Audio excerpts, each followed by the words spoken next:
Always have to check that audio. Good morning, everybody. It's Thom Rigsby. We are here for your daily update for March the 25th of 2020, giving you, there is some news. There's actually, I guess, two pieces of good news, at least this morning, related to coronavirus. And we have Molly Richardson joining us to talk about some marketing things you should be doing and not doing right now. All of that and more right after this.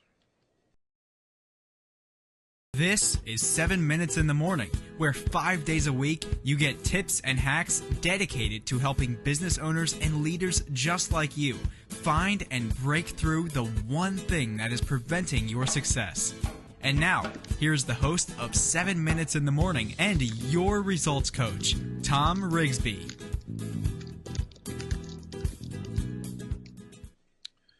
Hey there, everybody. Good morning. Welcome back to the show. This is normally 7 minutes in the morning, but today it's your daily business update. Let's see. How did I call this the other day?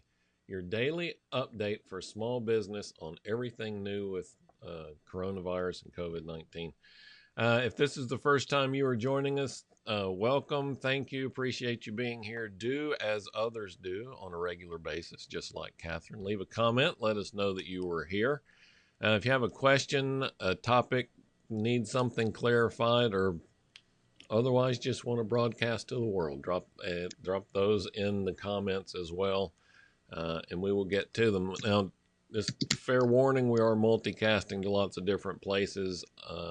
There is a chance I might miss it during the live show, but if I do, we'll get back to it as we work through the comments after the show is over.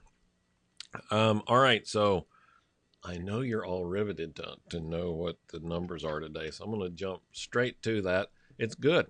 The news is good. So for 2 days in a row, we've been stuck right here at a 1.09 rate of growth. That's right exactly where we want to be right now, right? The closer this number gets to zero, the closer we get to the inflection point. When we reach the inflection point, that's when it's time to go back to work. So all of that said, there was an increase, but the rate of increase is beginning to slow down. We had that one bump on Sunday, I think it was, Sunday or Monday. That was the result of increased testing. That happens every once in a while. So from a numbers perspective, looks really good. Or at least it's moving in the right direction. From a news perspective, overnight last night, you may not have heard yet that the folks, the White House and the Senate representatives have come to a compromise on this, what do they call it? They had a name for it. On this legislation to get some relief funding released. And I've talked about this, for about a week and a half now, being a three-legged stool. The families first kind of protected employees, created some mandates for business owners. Second leg is the SBA emergency funds that kind of help fill that gap. And if you didn't hear it yesterday, we also talked to John Thornton from Neighborhood Concepts here in Huntsville. They've got a new emergency line of credit product that's available. So the SBA banks and non-traditional lenders, everybody is kind of working together to help fill that gap because we recognize that's a big gap.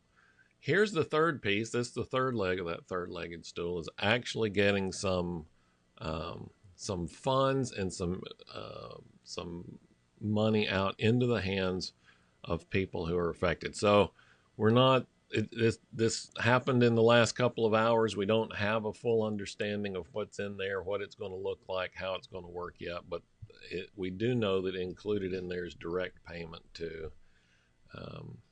the population. So we'll see how that's defined and see how they plan on that working. If you ever waited on your tax refund, I'm curious how they're going to get this out fast, but that is good news that is no longer stalled, that is moving forward. Also, I think with that in place, as from a business owner perspective, as we reach that inflection point and we get ready to get back to work, we need people to be ready to spend money. And so by infusing this money back into the hands of the people that spend money, it just seems like that should work to me. So we'll keep an eye on that for you, give you updates as that pans out as well. All right, now I'm going to bring Molly into this conversation. Joining me this morning is Molly Richardson from Totally Infused Digital Marketing, or just marketing? Either is fine. Okay. Totally Infused Marketing. Let's go with marketing. Molly's an expert at the marketing game, and so I thought, and she's been working with me and others on this team to kind of collect all this information, give you the feedback, the knowledge that you need in order to survive, so that we can get over this hump and then thrive on the other side. So today I wanted to talk a little bit with Molly about some of the tips about, from a marketing perspective, what should I be doing? What should I not be doing? What kind of things should I be on the lookout for? So with that illustrious setup, Molly, first of all, thanks for being here and joining me this morning. And second of all, what should we be doing?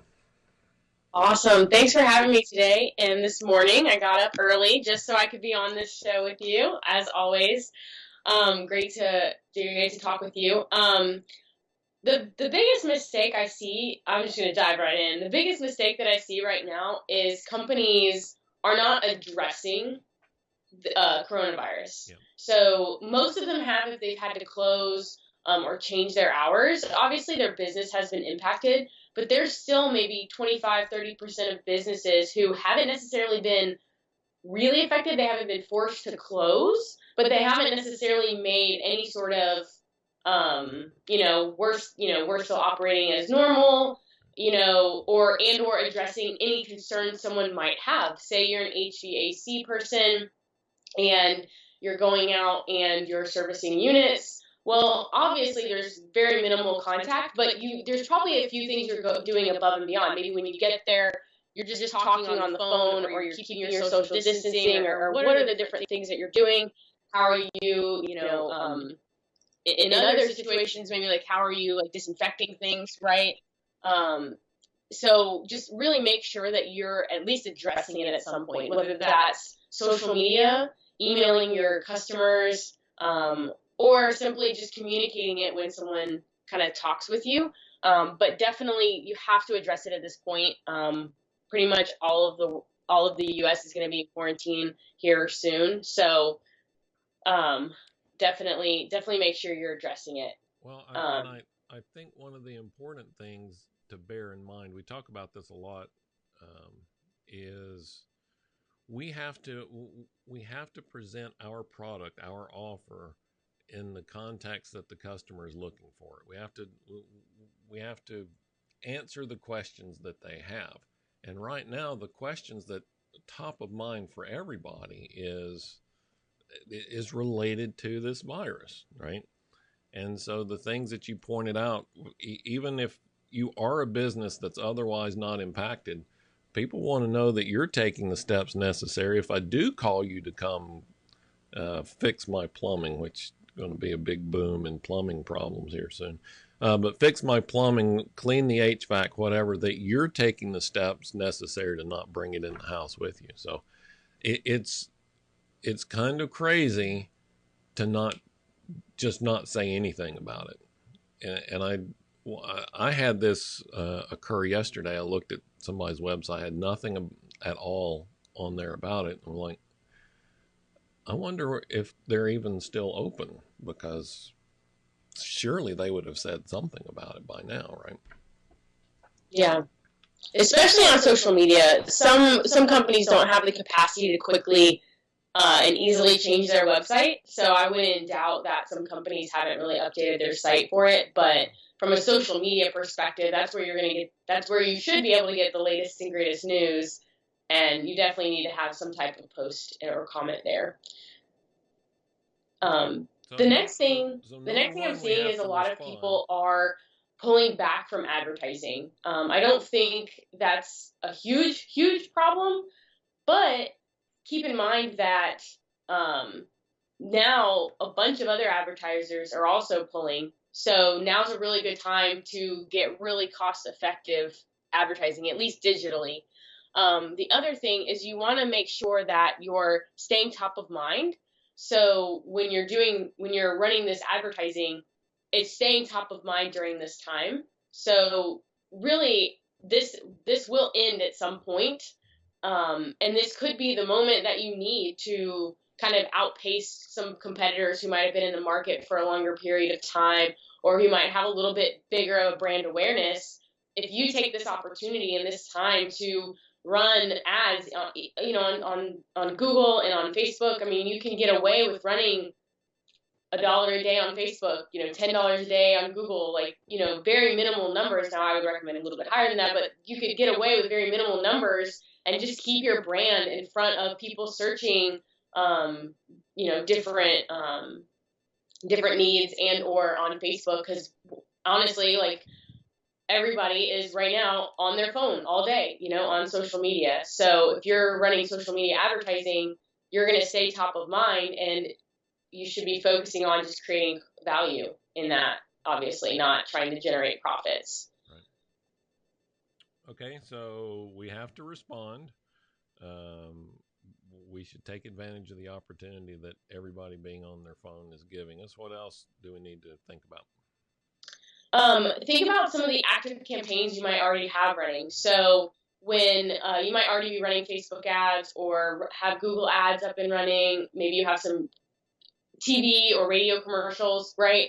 Well, all of those you wrote them and they have a message that worked a few months ago. Those messages may no longer be applicable, and or they could actually send the wrong message, depending on what you have to say. So, if you're, obviously if you're running event advertising, you probably have stopped now, but, maybe you're running ads for coming into your store, but like if you're a restaurant, but that doesn't make sense to come in and sit on the patio anymore, right? So you might need to change up some of the commercials and any active campaigns that you have going on. Okay. All right. Well, good. That's always something that's smart to do anyway, right? Especially if you're writing content out in the future, the context can always change. This is a huge, obvious change to the context, but you always need to take that into account. Good. Anything else we need to pay attention to, Mom? The last kind of tip on my sheet today is really focus right now on top of funnel marketing.